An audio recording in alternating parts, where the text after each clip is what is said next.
tema, ¿sí? Y hemos estado trabajando, y hoy termino con la última parte de esta serie de mensajes.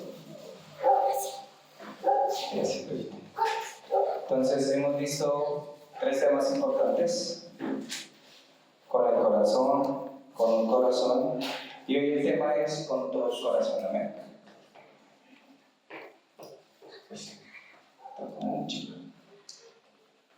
Con todo el corazón.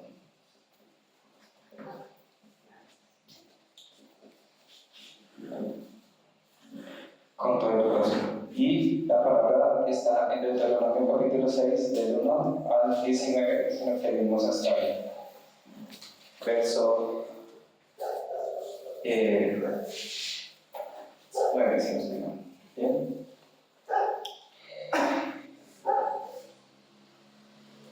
Yo hoy quiero hacerles 2 preguntas. De estas 2 preguntas depende mucho toda nuestra vida espiritual. Y venía hablando y meditando muchísimo en que muchos de nosotros, venía pensando muchas cosas, pero principalmente una me llamó mucho la atención. Y era, cuando nosotros iniciamos un año, lo iniciamos con muchas expectativas, ¿cierto? Con muchos anhelos y con muchos deseos de que muchas cosas se cumplan. Y de hecho, el 31 de diciembre decimos la canción, ¿no? Entonces, ya un año viejo que se va, un nuevo que viene, entonces, y esperamos a que de las cosas que planeamos se puedan lograr casi todas, ¿cierto? Y yo decía que chévere porque nuestro ánimo inicia alto, pero cuando pasamos mitad de año y esas muchas cosas de las cuales uno quiere y no se logran, entramos en una especie de desánimo y empezamos a retroceder más que avanzar, ¿sí? Y entonces ahí es cuando yo quiero preguntarles. La primera pregunta es: ¿cuál es mi mayor interés? ¿Cuál es su mayor interés? ¿Cuál es su mayor interés? Porque donde está nuestro interés está todo nuestro mayor enfoque. O sea, lo que a mí me interesa es lo que yo voy a hacer para que se logre, para que se alcance, para que, ¿cierto? Y ese interés me impulsa, ¿sí o no? Entonces, bueno, este año, no sé, voy a conseguir X cosas. Vamos a poner aquí cosas X o Y. Parece una operación algebraica. Sí. O aquí, ¿sí? Eso no quiere decir hijos o niños, ¿no? Bueno, a menos de que usted quiera, ¿no? Tener otro niño, una niña. ¿Ya es niña o niño? ¿Ya es niña? X niño. Ok. No quiere decir eso, ¿no? Sí, no, ya quiso decir. Bien. Entonces, ¿cuál es? No, mi interés este año es tal cosa, tal otra. ¿Sí? Y la segunda pregunta que yo quiero hacer es: ¿cuál es su mayor deseo? ¿Cierto? ¿Qué es lo que yo deseo hacer? ¿En dónde? ¿Y eso dónde todos lo hacen? En el corazón. En el corazón. Todo lo hace. Entonces, cuando yo les hago estas preguntas, es porque cuando pasamos, como les digo, mitad de año, puede que nuestro interés no se logre. Me alcance tal cosa. ¿Sí? Y nuestro deseo, peor, porque puede que usted esté bien y llegue una enfermedad y todo lo cambió. O una crisis, todo se desapareció. Entonces ahí es cuando entramos en una especie de desánimo y en una especie de contradicción en nuestra vida espiritual. Y ahí es cuando salen las preguntas como uno de cristiano. Y esas preguntas nacen como, ¿por qué Dios?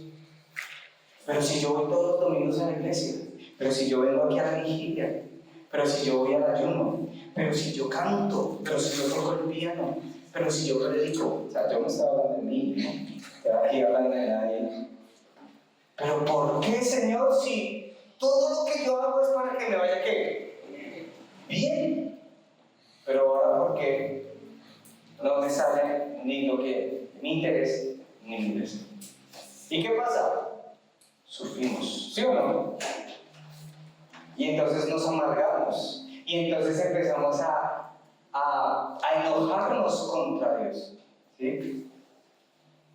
¿Y por qué pasan esas cosas? Porque todo radica ¿en dónde? En el corazón. Entonces el Señor le dice al pueblo de Israel en Deuteronomio que la palabra del Señor debe estar primero que todo.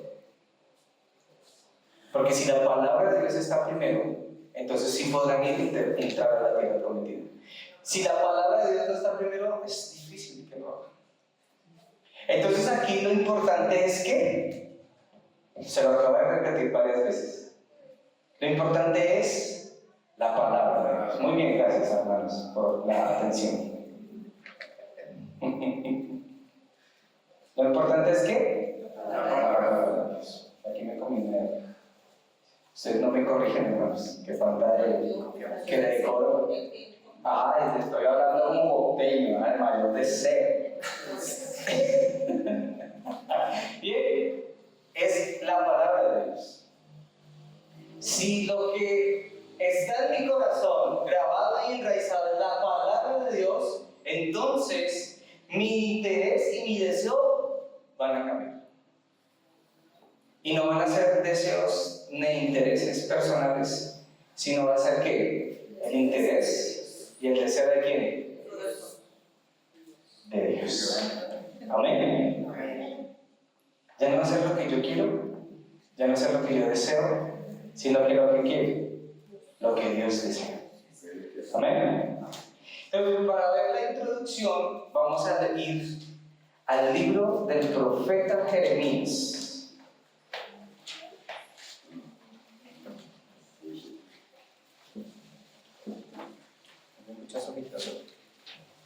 El profeta Jeremías en el capítulo 33.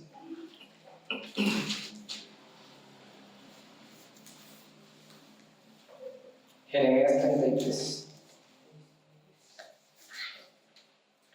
Y Jeremías en ese momento estaba preso. ¿Sí? Jeremías estaba en una situación difícil, muy complicada estaba la vida de Jeremías en ese momento. Porque Jeremías daba la palabra de Dios y el pueblo estaba renuente a la palabra de Dios. No quería. El pueblo, Dios utilizaba la vida de Jeremías para proclamar y ellos no querían escucharlo. Entonces Jeremías 33:1 dice: vino palabra de Jehová a Jeremías la segunda vez. O sea, ya era la segunda vez que la palabra de Dios era para el pueblo de ¿quién? Al pueblo de Israel. Estando él aún preso en el patio de la cárcel, diciendo: así ha dicho Jehová que hizo la tierra, Jehová que la formó para firmarla, Jehová es su nombre. Jeremías 33:1. ¿Vino qué? Palabra de Jehová por segunda vez. La palabra que Jeremías le había dado la primera vez que el Señor lo manda era: regresen, vuelvan a mí, vuelvan al camino que yo les establecí. Pero ellos no querían, ellos no deseaban regresar. Entonces, lo primero era que no quería el pueblo, tanto así que cogieron a Jeremías y lo encarcelaron. ¿Por qué? Porque no querían escuchar la voz de Dios a través del profeta. No querían escuchar a Dios, querían escuchar otras cosas. Y eso es algo que yo quiero que ustedes hoy entiendan, hermanos. que nosotros, a veces, muchas veces nosotros no escuchamos que la voz de Dios, sino escuchamos a otras personas. Nosotros a veces no escuchamos lo que Dios tiene, sino otra palabra, otra cosa que no es importante. Y yo también quiero decirles algo hoy, hermanos. La gente escuchaba más a Jeremías que a Dios. Y eso es lo que pasa mucho. Ese es el primer desánimo de la iglesia. El primer desánimo de la iglesia, el primero es que nosotros hoy escuchamos más la voz del hombre que de Dios. Nosotros escuchamos más la voz de los hombres. Nosotros escuchamos más la voz de ¿quién? De la persona que está al lado. ¿Por qué? Porque es más importante. Y es ahí donde yo me pongo a pensar muchas cosas de las cuales ustedes escuchan de mí. Ustedes no me tienen que escuchar a mí. Ustedes tienen que escuchar ¿qué? A Dios. ¿Por medio de qué? De su palabra. Entonces el pastor habló. No, es Dios quien habla. Mientras nosotros sigamos confundiendo el rol del pastor como el que ¡ay! Habló, entonces vamos a seguir suponiendo que eso es un cuento más, una idea más, para qué hacerle caso a él. Cuando deberíamos escuchar ¿qué? La voz de Dios. ¿Y aquí entra eso? La voz. ¿Qué voz está escuchando usted? ¿La de Dios o mis palabras? Porque obvio me está escuchando físicamente, pero usted tiene que experimentar que esa voz de Dios. Y el Jeremías le decía, pero vuelvan al Señor, y ellos decían, ay no, que vamos a volver, estamos cansados de eso, nosotros no queremos volver. ¿Estaban escuchando a quién? A Jeremías. No estaban haciéndole caso a la voz de Dios. Y cuando el pueblo sufrió, cuando el pueblo fue exiliado y deportado a Babilonia, ahí se acordaron de las palabras de quién? De Jeremías. Fue cuando el pueblo entró en ese estado de sufrimiento. Y eso le pasa a muchas personas. A muchos que vienen a la iglesia, escuchan el mensaje, pero dicen, usted no sabe qué es lo que a mí me pasa. Yo prefiero seguir haciendo que mi interés y mi deseo. Y por eso es que sufren en el proceso. Y es difícil. Después de eso se cauteriza el corazón. Yo no quiero escuchar. Y uno va y le habla a la persona y dice, yo no quiero que me hable. ¿Por qué? Porque está cauterizado. Porque nunca entendió que fue la voz de Dios y empezó a pensar que eran palabras de hombres. Por eso nosotros tenemos la palabra más fiable. En Jeremías, en el versículo 1 también habla de que vino por segunda vez una palabra. ¿Qué vino la palabra de Dios? Ahora, esa palabra que vino por segunda vez era para demostrarle cuán grande es Dios. Dice, así ha dicho Jehová, que hizo ¿qué? La tierra, que la formó para firmarla. Jehová es su nombre. Esa palabra nos muestra que el poder de Dios.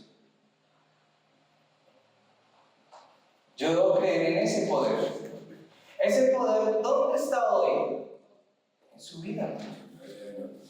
Es la palabra donde está el poder de Dios que reside en quién? En su corazón. ¿Y quién es la palabra al final de todo? Jesús es la palabra. Porque en Juan 1 dice, ¿el verbo fue qué? El verbo fue hecho carne. Entonces Jesús es la misma palabra. ¿Y dónde está esa palabra? En nuestro corazón. Por eso, hoy en día, a nosotros como iglesia, y lo digo abiertamente, sin ningún temor, a veces queremos dar palabras, dar cosas que son muy místicas en muchos sentidos, cuando la palabra del Señor es perfecta. ¿De quiénes profetizaron todos los profetas? de Cristo. Solo Cristo hablaban todos los profetas, de nadie más. Ellos no hablaban de un futuro, ellos no hablaban de una cosa extraordinaria, ellos hablaban de que alguien iba a venir a liberar al pueblo de Israel. Ese alguien les iba a traer paz, seguridad, bienestar, salud. Lea usted los profetas menores y mayores y usted se va a dar cuenta que más que profetizar a un futuro lleno de cosas materiales, era un profetizar a un Cristo en nuestra vida espiritual. Era paz. Y la gente siente que la paz está en la economía, está en el dinero, está en la familia, está en la casa. No, la paz, ¿quién la da? Cristo, porque Él dijo, mi paz os dejo, mi paz os doy, no como la del mundo, sino solo como la sé dar yo. La paz la encontramos ¿en quién? En Cristo. La seguridad en Cristo. La esperanza en Cristo. Entonces usted está esperando a que un hombre le hable o le hable Dios. ¿Qué quiere que le hable? ¿Un hombre o Dios? Entonces usted tiene 66 libros, hermanos. Imposible que en 66 libros no encuentre la voz de Dios. Pero domingo tras domingo, como dijo una hermana que hablábamos mucho, íbamos a la iglesia esperando que las palabras de hombres y no la palabra de Dios. Y eso nos llenó de ¿qué? De sufrimiento, de dolor, de frustración. Y eso le estaba pasando al pueblo de Israel. ¿Por qué? Porque Jeremías les dice, vuelvan a mí. Están diciendo, vuelvan a Dios. Y ellos están diciendo, De hecho, en el capítulo 15, o en el capítulo 12, perdón, el Jeremías le dice, vuelvan al Señor o vendrá castigo sobre ustedes. Y ellos dijeron, no queremos más tu Dios, Jeremías. Tu Dios nos castiga, tu Dios nos pone en situaciones difíciles, tanto así que preferimos a la diosa. Preferían una diosa porque la diosa les daba pan, porque la diosa les daba lluvia, porque la diosa decía, estamos mejor con esta diosa. Y a veces así no es nuestro corazón. Yo prefiero seguir aquí porque me va mejor. ¿No ha escuchado usted el comentario de algunos cristianos? Cuando me volví al evangelio, todo me empieza a ir mal. Todo mal, todo mal. Cambio, dejo de ir a la iglesia y todo se me soluciona. ¿No has escuchado eso? Es porque ellos no están escuchando la voz de Dios. ¿Están escuchando a quién? A Satanás. Se están dejando engañar por Satanás. Porque claro, si usted empieza a asistir a la iglesia, empieza a orar, empieza a leer la palabra del Señor, pues ¿quién se va a incomodar? ¿Y cómo lo quiere hacer Satanás? Mostrarle que era mejor estar sin Dios. Y va a estorbar su vida.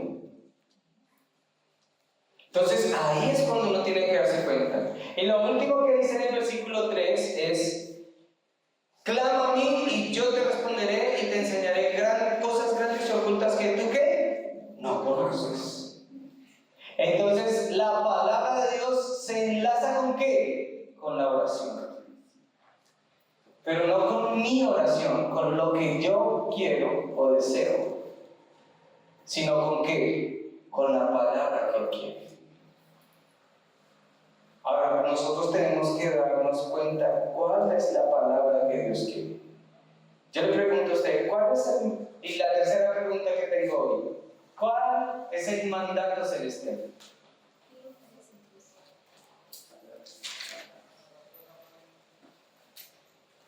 ¿Cuál es el mandato celestial? Amar a Dios sobre todas las cosas. Amar a Dios sobre todas las cosas. Amén. Pero ¿cuál es el llamado, el mandato que Dios nos mandó a hacer? Porque amarlo está en reconocer lo que Él es Cristo. Y en la orden de Dios, ¿cuál fue? Predicar el Evangelio. Ese es el mandato celestial. Salvar al hombre. Ese es el mandato celestial. Dios nos dio un mandato celestial. ¿Dónde lo encontramos? En Mateo 28. En Marcos 16. En Hechos 1:8. Ahí está el mandato. Ir a ser discípulos. ¿Y qué estaba haciendo Jeremías? Buscando un discípulo que creyera. ¿Y lo encontró?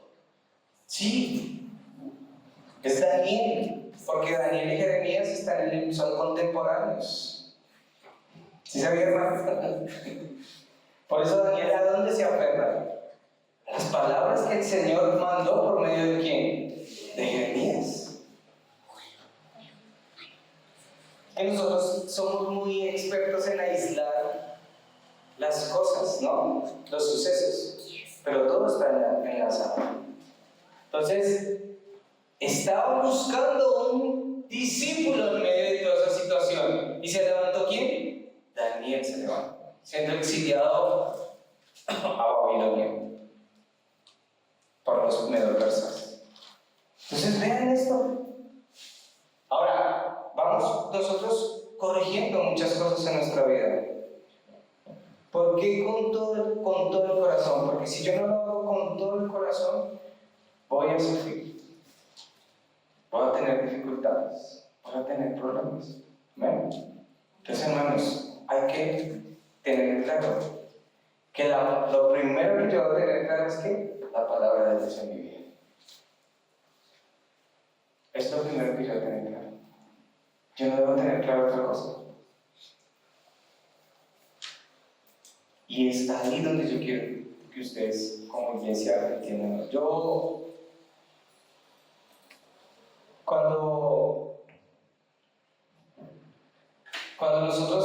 Cuando yo empecé la iglesia, había muchos intereses y deseos propios. Yo decía, bueno, vamos a hacer con la iglesia esto y hacer esto. Y vamos a poner esto y hacer aquello y vamos a hacer que, mejor dicho, se estremezca el mundo. ¿Eso qué es? Mi deseo. Lejos, y perdónenme la expresión como decimos nosotros los colombianos, pero lejos de la vuelta estaba ¿qué? El mandato celestial. Y eso le pasa a muchas iglesias. Se les olvidó que nuestra misión es salvar al mundo. Pero no, usted no salva a nadie, es Cristo, pero usted es el vehículo que Dios utiliza para salvar al mundo. ¿Cuánto lo creen? Amén. Pero entonces nosotros tenemos que empezar ahora a vivir este versículo, Gálatas 2:20. ¿Qué dice?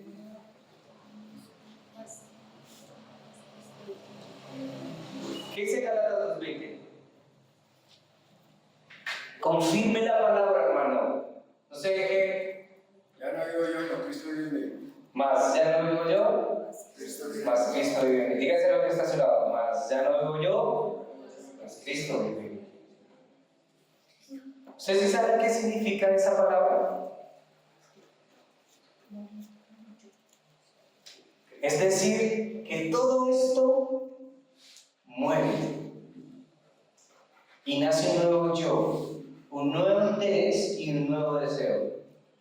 Y es que salvar al mundo. Y usted dice, no entiendo, fácil. Es como si usted se volviera el celular de Dios. ¿Este celular tiene dominio sobre él mismo? ¿Él puede hacer las cosas por sí mismo? A menos de que ¿qué? A menos de que yo lo opere, ¿sí o no? ¿Ya me entendió cómo somos ahora delante del Señor? Es decir, que ahora este celular está bajo mi control. Yo hago con él lo que yo quiero. Yo lo puedo utilizar para hacer cosas buenas, como también para hacer ¿qué?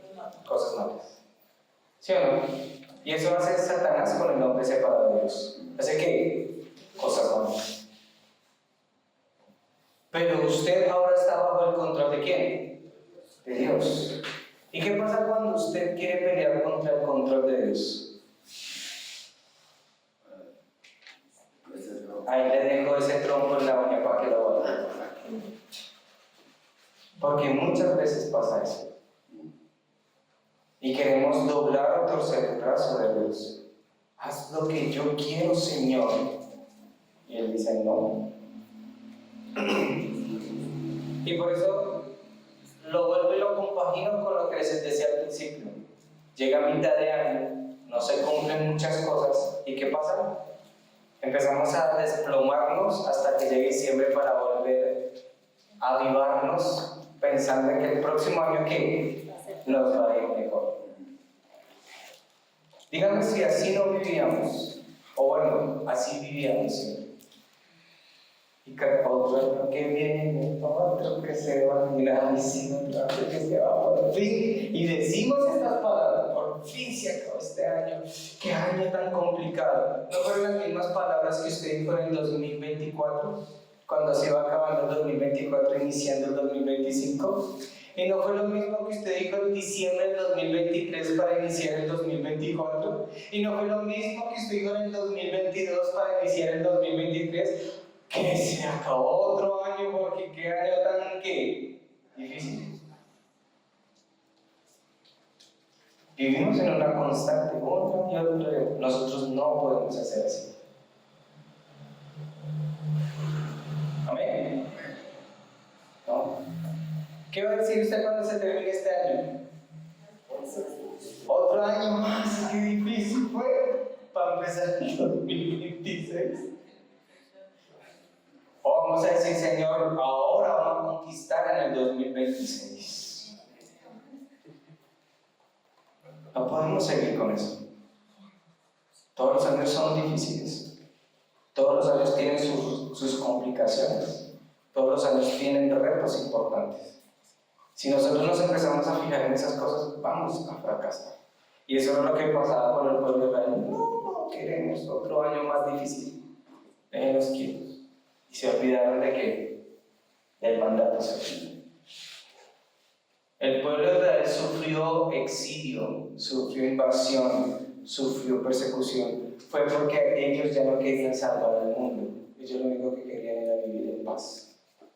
Por eso Dios tenía que moverlos, que esparcirlos, que hacer que salieran de su zona de confort. ¿Para qué? Para que conocieran al Dios de Israel.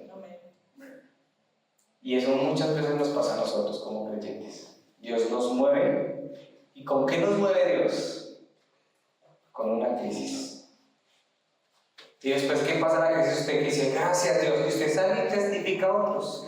Mire que yo estaba en una situación dura, pero ¿por qué tendríamos que llegar a esa situación para poder predicar del Evangelio? Cuando tenemos a Dios de nuestro lado. Por eso Pablo dice, prediquen al Señor a tiempo y fuera de tiempo. Es decir, no esperen que venga el problema para predicarlo. Predíquenlo. Porque es la forma en que Dios a nosotros nos utiliza. Entonces, para entrar en el contenido de este mensaje hoy, me gusta este marcador que la letra se me ve más bonita. Sí, no, se ve más organizada.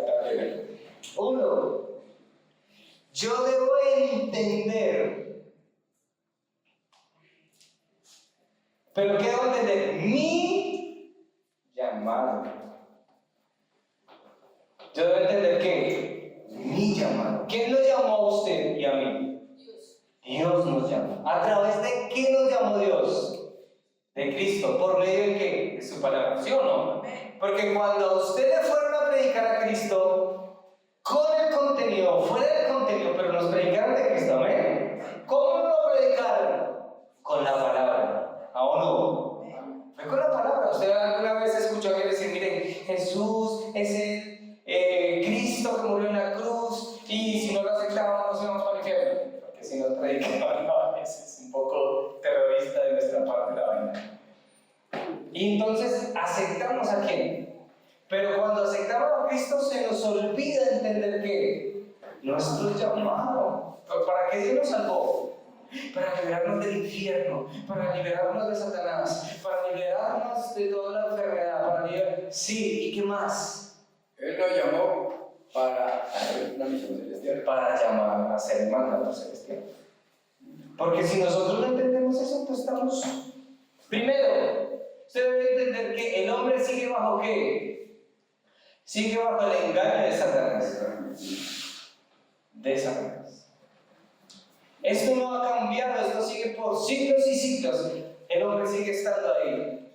Ahora, ese engaño de Satanás inició ¿en dónde? En el corazón. ¿De quién? ¿De dónde inició este engaño? ¿En el corazón de quién? De Satanás, porque Ezequiel dice, se corrompió tu corazón. Y lo que hizo Satanás fue que en el corazón de Satanás había ¿qué? En el corazón de Satanás había corrupción. Y eso mismo, ¿dónde lo sembró Satanás? ¿En el corazón de quién? En el corazón del hombre. ¿Ve? Y en el corazón del hombre hoy, ¿qué hay? Corrupción. Lo que Satanás hizo allá en el principio de corromperse y hacer querer ser igual a Dios, lo puso en el corazón de quién? Del hombre. Satanás quería ser igual a Dios y Dios lo desechó. El hombre también quiso ser igual a Dios y ¿qué hizo Dios? Lo desechó. 1 más 1, 2. Pero yo tengo que entender esto. No hay ningún hombre bajo el sol que no sea corrupto. No hay ninguno. Vean nuestro país. ¿Cómo está Colombia? ¿Llena de corrupción o no? ¿Desde dónde? Desde el más alto rango hasta el más pequeño. Desde el presidente de la República hasta dónde? Hasta lo más pequeño de la sociedad. ¿Sí? Porque en el corazón de Satanás había corrupción y en el corazón del hombre había ¿de qué? Corrupción. Lo que Satanás tuvo en el corazón, lo fue ponerse en el corazón del hombre. Por eso el hombre está ¿qué? Separado de Dios. Por eso Jesús dijo en Juan 8:44, los deseos de vuestro padre el diablo, ¿qué? ¿Queréis hacer? Eso es lo que yo tengo que entender. Que los deseos de qué? Del hombre, de Satanás, ¿no quiere hacer? Es el deseo de Satanás en el hombre. Entonces yo quiero que ustedes vean que cuando yo entiendo mi llamado, entiendo primeramente dónde empieza la corrupción. Y entonces ahí es cuando usted dice, no todo el hombre no tiene la culpa. A veces uno dice, yo tenía la culpa, yo era una persona mala. No. ¿Quién sembró la corrupción en el corazón del hombre? Satanás, porque Satanás quería ser igual a Dios. Y Satanás convenció al hombre de que podía ser igual a Dios. Y por eso ambos terminaron ¿qué? Echados, separados de Dios. La diferencia es que uno es salvo, el otro no tiene salvación. Satanás es condenado. De hecho, ya Satanás fue condenado, dice la Escritura. Solo le falta es llegar al día del juicio y a Dios. Pero el hombre tiene que salvación. Por eso, la solución a esa corrupción, ¿quién es? Cristo. Cristo es la solución a esa corrupción. ¿Sí? Cristo es la solución y Cristo es la llave para encontrar la respuesta. Hermanos, ¿qué es lo que nosotros estamos enseñando afuera? El camino de salvación, recuérdenlo muy bien, es para que el hombre sea libre de este deseo. Que cambie de paternidad espiritual. Esa es la voluntad de Dios. Por eso el mandato celestial es salvar al hombre, no salvar a otra persona. Ustedes y yo debemos salvar a quién? A otros hombres. Y eso es lo que deseaba quién? Jeremías hacer. Bien. Entonces yo debo entender que solo Cristo es la solución. Y perdón que lo diga una y otra vez, pero necesitamos entenderlo. Amén. Ahora, segundo punto. El segundo punto es, yo debo experimentar y disfrutar. ¿Pero qué debo experimentar y disfrutar? Debo experimentar y disfrutar el contenido para salvar a las personas. Y esto es para la muerte. Entonces debo experimentar y disfrutar el contenido venido para salvar a las personas. Entonces, tenemos que conocer, experimentar y disfrutar el Evangelio. Y otra cosa, entonces lo primero que yo debo hacer es, uno, transmitirlo correctamente. Porque si yo no lo transmito correctamente, un inicio mal, y lo más seguro es que haya un fracaso en la vida de esa persona. Si yo no transmito correctamente el Evangelio, entonces la otra persona va a sufrir. Yo debo transmitir el Evangelio de manera correcta. Y para transmitir el Evangelio de manera correcta, yo debo tener claro el pacto. Yo debo tener claro el pacto. ¿Amén? Amén. Entonces usted dice, no, ahora sí se me complicó la tarea. ¿Usted qué está hablando? ¿Cómo así? Entonces, he hecho bien las cosas, las he hecho mal, ¿cómo hacemos? No se preocupe. Yo le digo, ordénelo hoy. Usted tiene que tener claro este pacto. ¿Cuál es el pacto? Primero, Génesis 3:15. La Virgen dará a luz ¿qué? Dará a luz un niño. De hecho, la Biblia le dice que la simiente de la mujer que aplastará la cabeza de la serpiente. Es decir, ese Mesías que iba a deshacer las obras ¿de quién? De Satanás. Es lo primero que usted debe tener claro. Esto es tener claro que usted está bajo este versículo. ¿Bajo qué? Bajo Génesis 3:15. Ahora, el segundo, Génesis 6:14, el arca, que cualquiera que entrara en ese arca, ¿qué será? Será salvo. Recuerden que cuando Noé construyó el arca, el Señor le dijo que cualquiera que estuviera en el arca sería ¿qué? Salvo. Y le puso condiciones a ese hombre que se subiera al arca. Ninguna condición. Entonces, por esa razón, cualquiera que se acerque a Cristo es salvo. Cualquiera que reconozca que Jesús es el Cristo es salvo. Porque no hay excepción de personas. Porque no importa el pasado de la persona. Porque no importa cuán cruel o malo hubiera sido esa persona. Salva a esa persona. Porque entró ¿en dónde? En el arca. Y si usted lee Génesis 6, en el versículo 5 dice que la maldad del hombre era tanta que el Señor la aborrecía. Ya no podía voltear a ver a la humanidad. Pero aún así les dio ¿qué? El arca de salvación. Hoy la maldad está terriblemente. De hecho, ayer hablaba con mi familia y yo les conté algo y estaba tan indignado. Estaba molesto de ver tanta corrupción sembrada ¿por quién? Por Satanás. ¿Y sabe qué es lo peor? Que la iglesia cristiana tiene a veces tiene esa corrupción.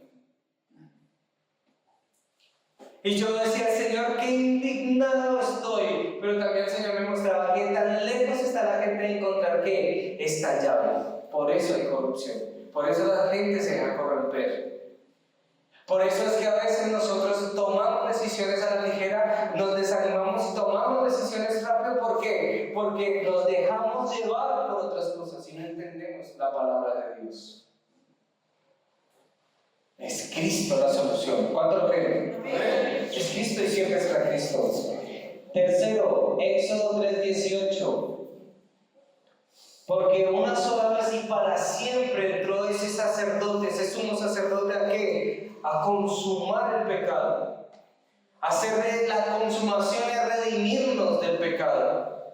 Cristo lo hizo una sola vez y ¿qué? Y para siempre. Esto yo lo tengo que decir de manera correcta. Por eso cuando usted tenga un drogadicto al frente, cuando tenga a alguien vicioso al frente, cuando tenga a alguien al frente, cuando usted tenga la oportunidad de predicarle a alguien, dígale, esta arca es para usted. No lo dude. Cualquiera que entrara en esa arca será salvo. Porque a nosotros nos importa salvar ¿qué? El alma de esa persona. El resto lo hará ¿qué? El Señor. Porque nosotros estamos más interesados en que una persona deje de hacer, en que una persona deje de practicar, en que una persona deje de, sí, venga a la iglesia, ore, cante, pero no estamos preocupados de qué, en salvar a la persona. ¿Y cuántos asisten a una iglesia y no son salvos? Y hasta pueden estar sirviendo en el altar, porque no entiendan quién es Cristo. Y yo se lo digo por experiencia propia. Prediqué por 4 años en una iglesia y no sabía quién era Cristo. Y estaba en el altar. Así como dicen, por misericordia de Dios. Amén. Entonces, esto tengo que decírselo correctamente. La sangre de Cristo nos perdonó de todo pecado. Amén. Todos los pecados somos perdonados. ¿Por qué nos cuesta creerlo? ¿Porque no es la palabra de Dios o es la palabra de Dios? Amén. Y Isaías 7:14. ¿Y qué dice Isaías 7:14? Que Emmanuel, Dios con nosotros. ¿Y a quién nos prometió Jesús cuando subió al cielo? Al Espíritu Santo que estaría con nosotros todos los días. En Juan 14:16, y Él estará y les recordará todas estas cosas que yo les enseñaré y estará con ustedes para siempre. Es decir, que nosotros en Efesios capítulo 1, en los últimos versículos dice, porque fuimos sellados con el Espíritu Santo de la promesa, pasamos a ser ahora hijos de Dios. Amén. Amén. Entonces yo tengo que tener claro eso. Eso es tener claro mi llamado y experimentar que el pacto no era correcto. ¿Usted lo ha experimentado? Amén. Amén, hermano, porque para eso está en esta iglesia. Gloria a Dios. Lo hemos experimentado. ¿O cuántas veces usted ha dudado de su salvación durante estos 4 años? Al contrario, hemos reafirmado la seguridad de ser salvos, la seguridad de que Dios nos escucha, la seguridad de que hemos sido perdonados, la seguridad de que tenemos la victoria, la seguridad de que somos guiados por el Espíritu Santo. Tenemos hoy esa seguridad. Amén. Se las explicaba el domingo. Esa es nuestra seguridad. Por eso, con todo el corazón quiere decir que ahora mi llamado y mi evangelio son los que van a ir al campo. No soy yo y mis fuerzas. Es mi llamado y lo que yo he experimentado en el evangelio, es decir, a Cristo en mi vida, es lo que va a estar afuera. No lo que usted conozca de Cristo. No lo que usted haya leído de la Escritura. No, es lo que usted ha disfrutado en el evangelio. Por eso la gente usted lo verá siempre diferente. Yo les digo algo y se lo digo también con amor y con mucho respeto, hermanos. Cuando vayamos a predicar el evangelio, escuche a la persona, déjenla hablar. Y al último dígale, mire, usted tiene que afirmar el pacto. Génesis 3:15, Génesis 6:14, Éxodo 3:18, Isaías 7:14. Y verá cómo la persona dice, claro, yo necesito esto. Con todo el corazón es ir hacia el deseo de Dios. ¿Con qué? Con todo el corazón. No con un pedacito del corazón. No con 3/4 del corazón. ¿Es con qué? Con todo el corazón. Yo debo ir con todo el corazón. Y quiero leer el siguiente texto en Hechos.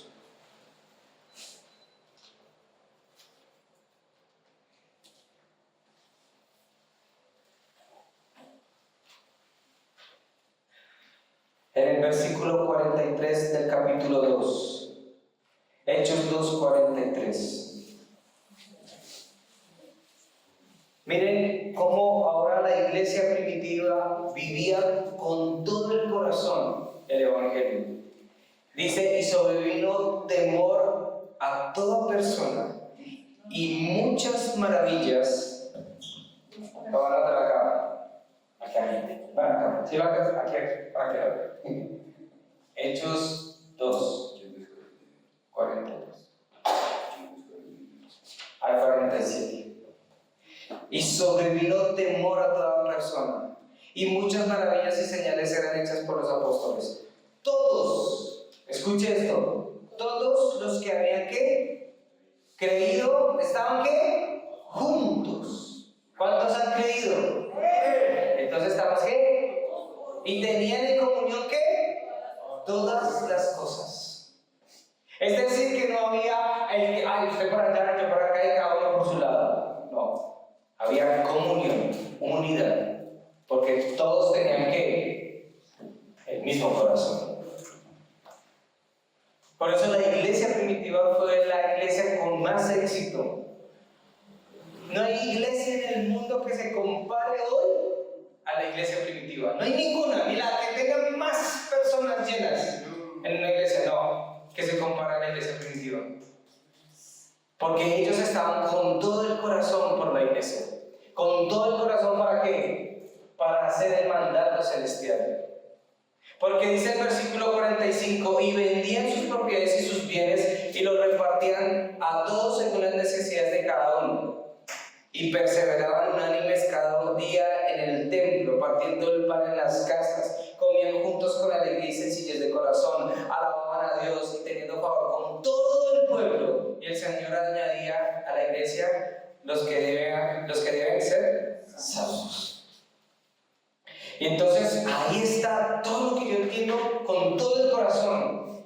Es que mi economía es para el Evangelio, mi vida es para el Evangelio, mis relaciones interpersonales es para el Evangelio. Todo lo que yo haga es ¿para qué? Para el Evangelio. Y ahí es cuando Dios que añade a la iglesia los que deben ser salvos. Todo el corazón. Pero que lastimosamente en Latinoamérica pastores aprovecharon este versículo para decirle: usted venda el carro y deme la plata a mí, usted venda la casa y deme a mí, y que equivocaron porque no estaban entendiendo este pasaje bíblico y malinterpretaron el pasaje.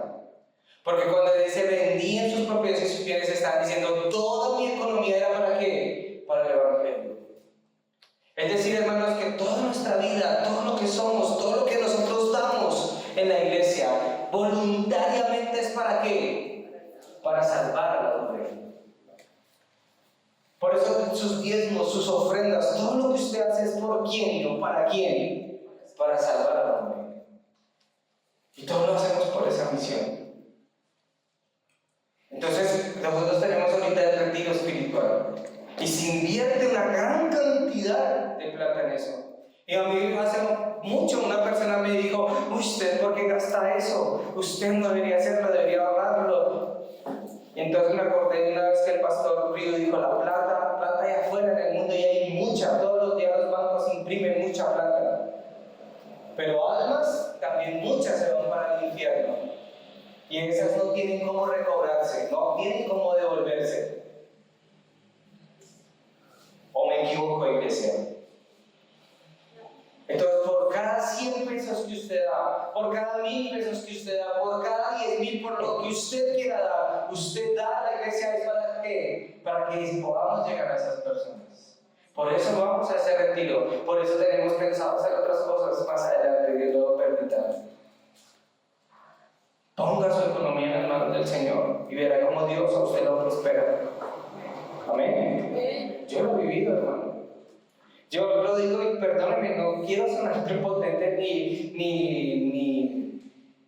ni fanfarrón, ¿sí? Pero yo a veces, diezmo más de lo que yo gano. Porque todo mi corazón está por el Evangelio. Y si en algún momento dejaran de dar, yo daría todo lo que doy, todo lo que trabajo por el Evangelio. Porque yo sí quiero salvar.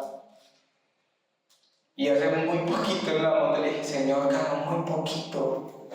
Quiero ganar más, Señor, pero no para mi interés ni mi deseo, sino para salvar a más personas. Eso es mi deseo, Señor. Ese es mi interés. Por eso estoy pensando y digo: Señor, dame la creación de una empresa. Dame un emprendimiento. No para lo que yo quiero, es para salvar a las personas.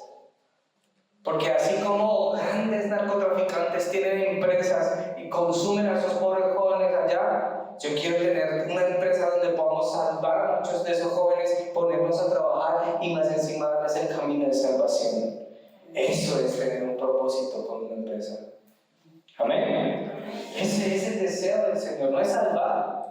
Mi empresa tiene que salvar, la iglesia tiene que salvar, mi profesión tiene que salvar. ¿A quién?